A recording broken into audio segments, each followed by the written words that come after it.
April 7th, 1945, 11:07 a.m., East China Sea, between Kyushu and Okinawa. Inside the battleship Yamato, operators at the Type 13 air search radar saw a large American formation appear at the very edge of detection range. On paper, this was the most powerful battleship Japan had ever built. A ship of more than 72,800 tons at full load. A ship driven by 12 boilers and 4 steam turbines. A ship armed with 9 guns so large they could throw 46-centimeter shells farther than most warships could even fight. That was what everyone expected to matter. If any surface warship in history could force its way into battle, it should have been Yamato. Thick armor, massive guns, huge engines, a maximum speed of 27 knots. Even in 1945, the name alone still carried fear. But what they didn't know was that Yamato's final mission was built on a contradiction. The biggest battleship in the world was not being sent out to win a fleet action. She was being sent on a mission whose logic already admitted defeat. She had no meaningful air cover. Japan's fuel reserves were collapsing, and her orders did not center on survival. They centered on reaching Okinawa, causing as much damage as possible, and then turning the ship into a fixed gun platform until she was destroyed. This was the impossible challenge.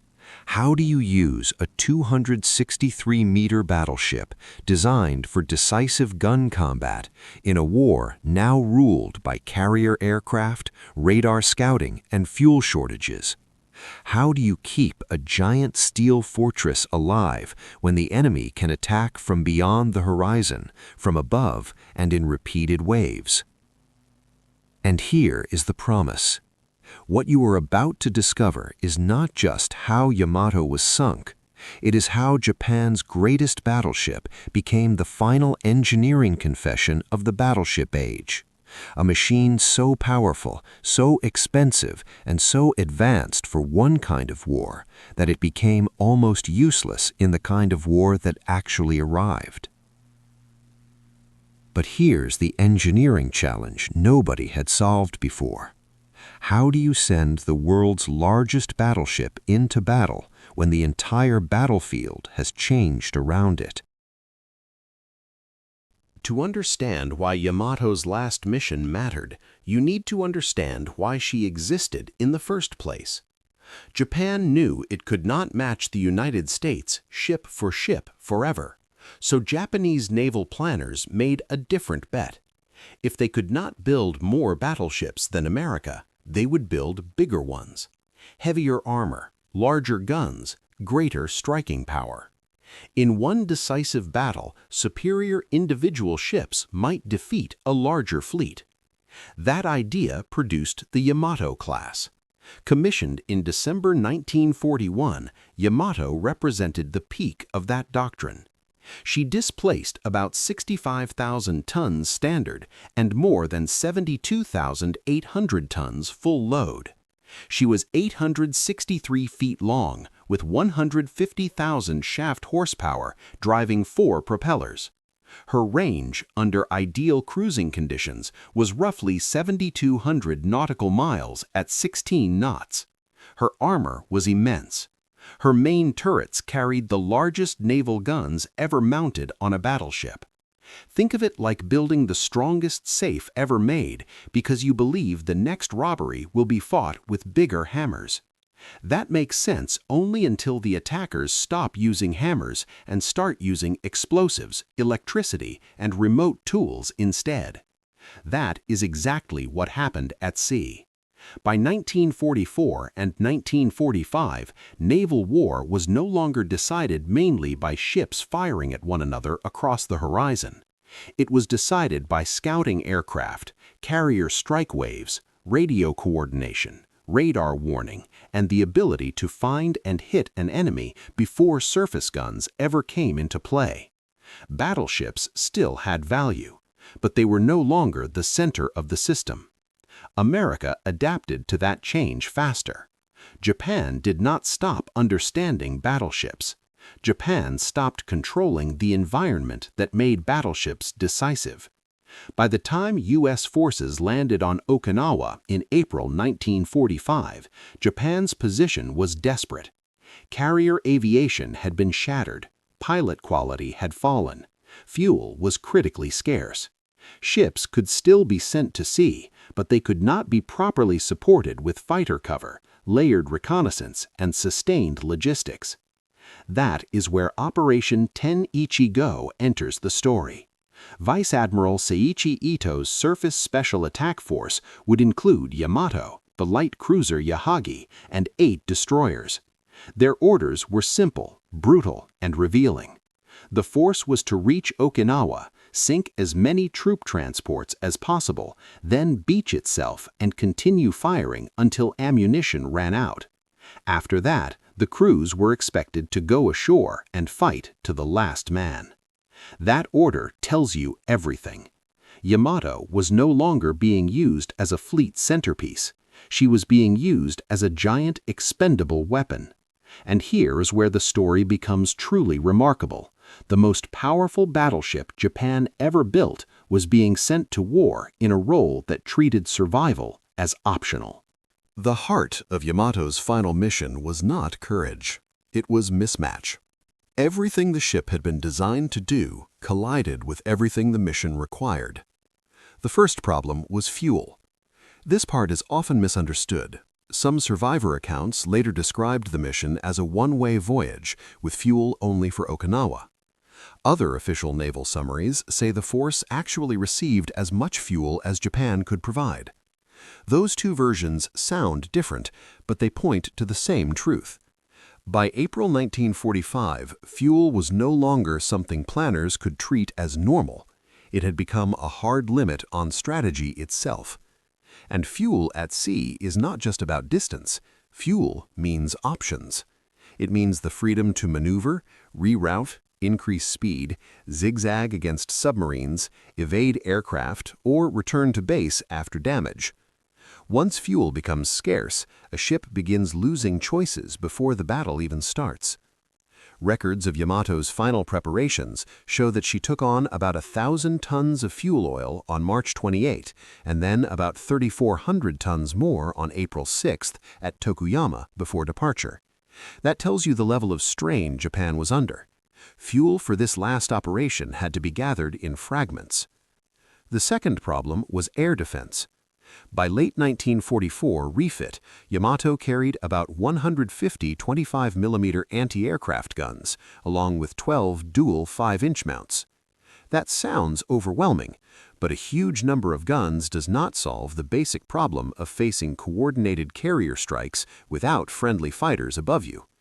Imagine standing in an open field with dozens of fire extinguishers while the enemy controls the sky with bombers. The number of tools in your hands matters less than the fact that the attack comes from too many angles, too fast, and in repeated waves. The third problem was detection versus response. At 11:07 a.m. on April 7th, Yamato's Type 13 radar detected a large inbound formation at about 63 nautical miles. That sounds like a useful warning, and it was. But warning alone is not defense. Radar can tell you danger is coming. It cannot create fighter cover, replace reconnaissance, or change the fact that the enemy has already chosen the time and geometry of the attack. The fourth problem was damage control. Battleships are built to absorb punishment, but survival depends on staying balanced, keeping steering, and preserving propulsion. Torpedoes change all three at once. If enough torpedoes strike one side of a ship, the crew is forced into desperate choices. Counterflood compartments on the opposite side, sacrifice machinery spaces, and trade long-term survival for a few more minutes of stability. The fifth problem was mission design itself. A battleship survives best when it fights as part of a system, with air cover, scouts, escort screens, and nearby forces that complicate the enemy's attack plan. Yamato had escorts, but she did not have the one thing that mattered most against American naval aviation in 1945, a protective fighter umbrella. This seemed completely impossible. Here is why no one had solved it before.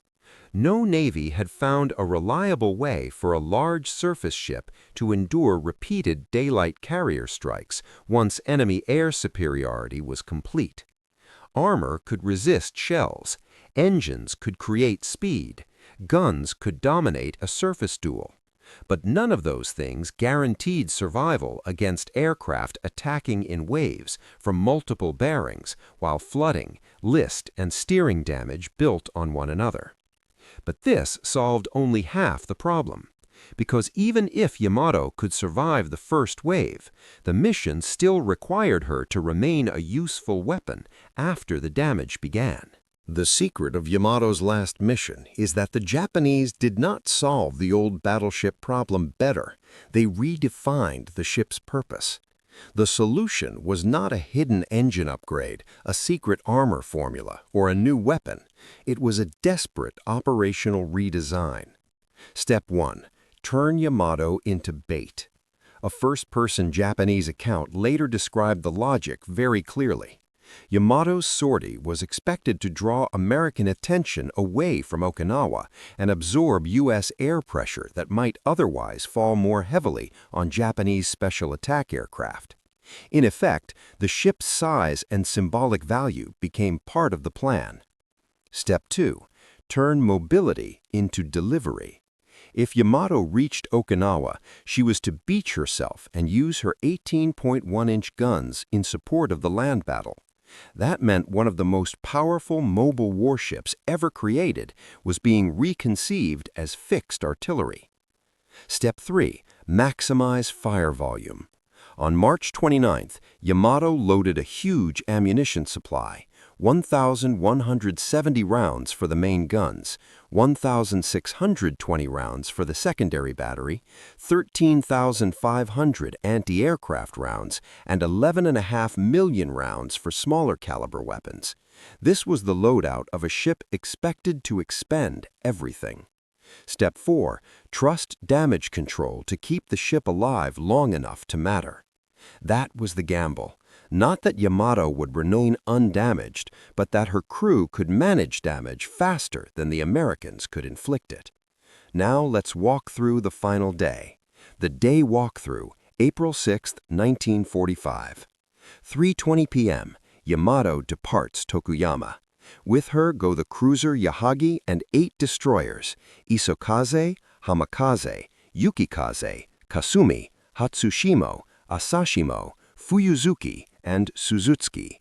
Their mission is to pass through Bungo Strait and make the final run toward Okinawa. Before dawn on April 7th, the force has already lost its most precious asset, surprise. American submarines sight the movement, and the U.S. strike system begins closing around it. The fleet is no longer sailing through empty sea. It is moving inside an enemy detection network. 6 a.m., American search planes find the force. 10 a.m., Admiral Ito orders a turn to the west, an attempt to complicate the shadowing effort and perhaps suggest hesitation or diversion. For a brief time, maneuver still exists, but by late morning, that freedom is vanishing. 11:07 a.m., Yamato's air search radar detects a large formation inbound at long range. At about 12:37 p.m., American aircraft begin their attack runs. This is the moment when steel meets systems. The first wave comes in with bombs and torpedoes. One of the earliest torpedo hits lands on the port side. Bombs follow. Anti-aircraft fire rises in huge volume, but volume is not enough. The attacking aircraft are coordinated, trained, and part of a larger operational machine built to keep pressure on the ship continuously. The first wave ends around 12:50 p.m., but what they didn't know was that the first wave was only the opening calculation. At 1:02 p.m., Yamato's remaining radar detects another inbound formation. At 1:33 p.m., another strike of around 110 aircraft begins its attacks. By now, the engineering crisis inside the ship is severe. Repeated torpedo hits on the port side create a dangerous list. Damage control teams are forced to respond with one of the most brutal decisions possible, flooding starboard engine and boiler spaces to counterbalance the flooding already spreading through the port side. That worked, but only in the cruelest sense. It was like keeping a collapsing building upright by deliberately destroying rooms on the opposite side. The structure stands a little longer, but at terrible cost. Flooding starboard spaces helped reduce the list, but it also killed men at their posts and cut into the ship's machinery margin. Speed fell sharply. At first, Yamato had still been moving at high speed. Later, she was down toward 10 knots. Steering trouble worsened. Internal control was breaking down. Around 2 p.m., the end is no longer in doubt. Admiral Ito is informed that the ship can no longer steer effectively and is sinking. Around 2:20 to 2:30 p.m., Yamato rolls over and goes under. Her forward magazine detonates in a colossal explosion. That was the real breakthrough of understanding. Yamato did not fail because she lacked armor, size, or bravery. She failed because the mission demanded that one ship compensate for the collapse of the entire system around her.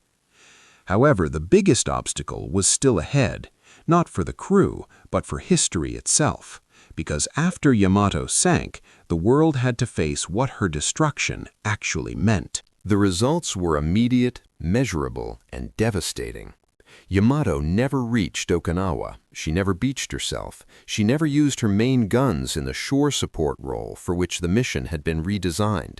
The entire operational concept failed before implementation. Official summaries indicate that she suffered at least 9 torpedo hits and multiple bomb hits before sinking. Other battle summaries give slightly different totals, but all agree on the pattern: repeated aerial torpedo attacks, cumulative bomb damage, increasing list, flooding, loss of steering, collapse of speed, and then capsize followed by magazine detonation. The Americans paid very little for destroying the largest battleship ever built. U.S. losses were about 10 aircraft and 12 pilots and air crewmen. Japanese losses were catastrophic. Yamato alone lost about 3,055 men out of 3,332 aboard. Yahagi was sunk. Several destroyers were sunk and others damaged.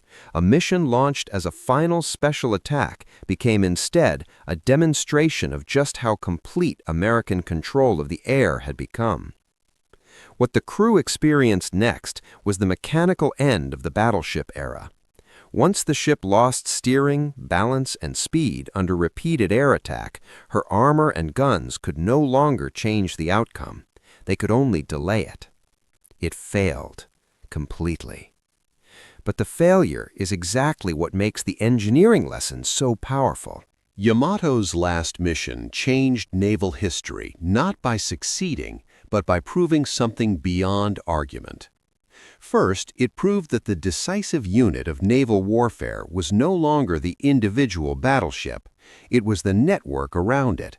Search planes, carriers, fighter cover, radio reporting, radar, strike coordination, and logistics had become more important than the size of any one ship. Second, it proved that fuel was a combat variable, not a background detail. A ship with limited fuel may still be dangerous, but it is no longer free. It cannot choose every speed, every route, every reaction, or every return. In that sense, fuel shortage had already begun sinking Yamato before the first bomb fell. Third, it exposed the danger of building the perfect answer to the wrong question. Japan had built a masterpiece of battleship engineering. America built a war-making system that made such a masterpiece strategically vulnerable. What the official records reveal is that Yamato was not simply destroyed by aircraft. She was destroyed by a new model of warfare that made the old model impossible to sustain.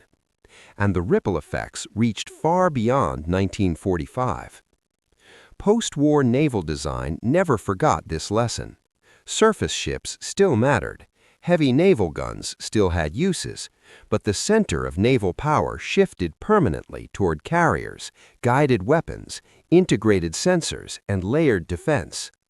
The future belonged not to the single strongest ship, but to the force that could see first, coordinate first, strike first, and sustain itself longest. Here is the what-if moment.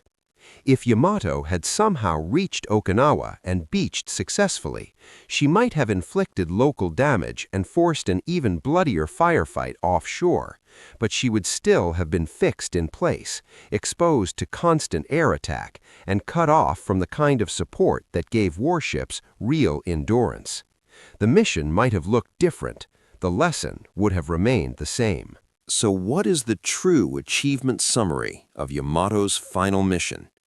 It is this: the largest battleship ever built, a warship of more than 72,800 tons, armed with 9 giant 46-centimeter guns, proved in its last hours that naval power had shifted from the strength of a single ship to the strength of an entire combat system.